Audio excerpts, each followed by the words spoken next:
now that it's done being forged, roughly, I mean, obviously there's some excess material around in here. Now I'm going to take it down to the general profile. For instance, I need to add this flat. I need to add this flat. I can't get to this flat right here with the disc grinder, which I have. But the rest of it I've already started grinding. So you can see it looks pretty nice.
This thing's getting toasty.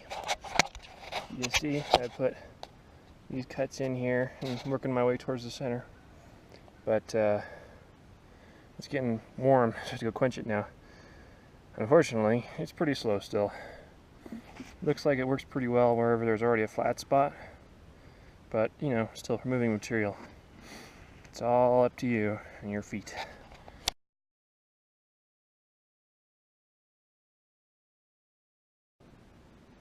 Alright, so now that I have the basic form, shape, and actually did try to put some of those tapers on there, you just can't see them very well. There is, for instance, a ridge right down there, and I know there's a ridge here. It's going to be really pronounced. You can actually see it almost right about there. Problem is, down here I don't have enough material to put that ridge in, so I'm going to try to do it after electroplating. Took this, I have sort of a centering jig that puts two dead centers on either side, so I had a washer and a piece of metal tube. And I welded around that, and then I used the die grinder and made this radius around it, and then I welded it to this, so it was kind of in line. You can tell it's a little bit off, but I think it'll work just fine. It's pretty darn strong, actually. I'm pretty happy with that. And so I welded that, and also took the die grinder and put this fillet in there to make it nice and strong, so maybe I can lift myself with it, who knows. And then took just a standard broomstick and I heated this up and pushed it on, which is the easiest way to make a nice tight fit. In fact, it's custom fit. So now I'm going to put a roll pin through this, but before I make it permanent, I have to electroplate this mess. So try copper, and since I don't have any gold, maybe I can put some tin on the outside of it and then heat it up and make it brassy. Alright, so I just sandblasted the Cooper cane head. You can see a couple of weld marks I missed, but oh well. I'm going to try to cover those up and get an extra layer of metal onto this thing, electroplating. Actually, I'll just try to do a single replacement reaction first. So taking some muriatic acid and a whole bunch of water. So about this much water, this much muriatic, and then, well, I guess it would have to be this much water, this much muriatic, and then a whole bunch of hydrogen peroxide to get the thing to dissolve. And it's exothermic, so just be careful.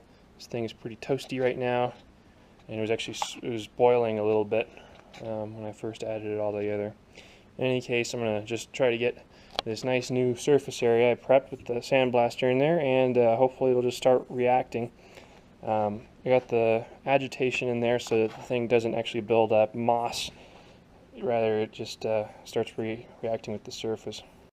Alright, as you can see, it actually just started reacting immediately. I just plunged it in there, and you can start to see the bubbling on the surface there. So apparently the surface prep did the trick. There's no rust there inhibiting it, and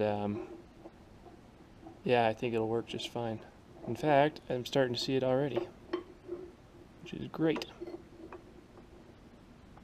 Yeah, you can already see the copper. I don't know how clean it's going to be, but it might work just fine.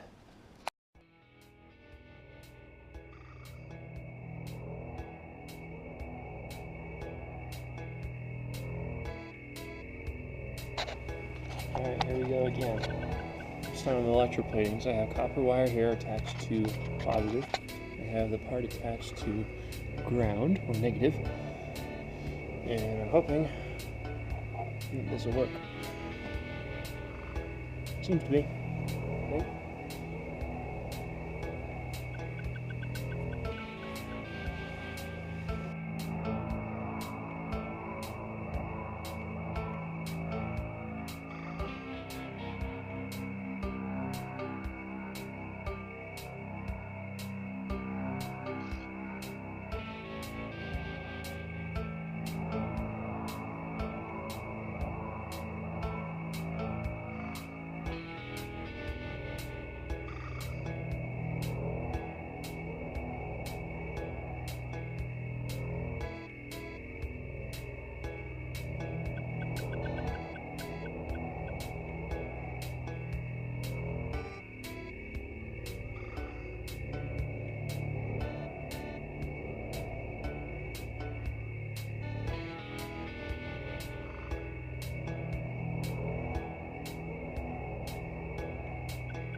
Alright, so I decided to braze and put an outer brass coating on this entire blade, just using some standard brass filler rod and the oxyacetylene torch. It's got flex built into it, and I think this is good because it's going to fill in these cracks you can see along the edge here. So it'll make it stronger and it'll add more material, so I can do those final bevels to it. Alright, so that's what it looks like after a braze coat. It actually looks really good already. And there's a lot of scale on it I need to remove, so I'm going to go sandblast next. Remove all the oxide layer and flux, which is the ugly black silica stuff, or whatever it is. It's probably borax or something.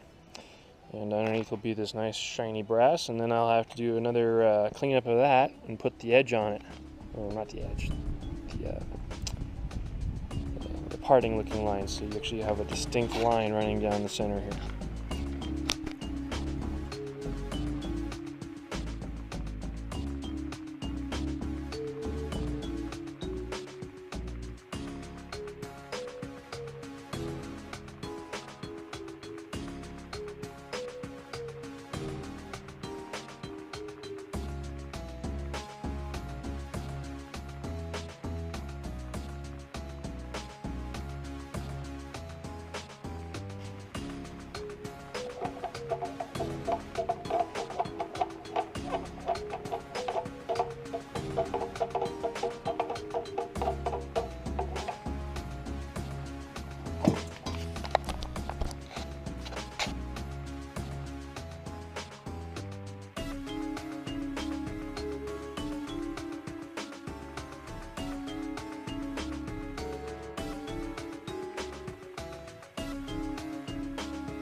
Alright, so for those of you out there who need some gratuitous violence, like myself, got myself a clue bottle. Bentley needs the answer.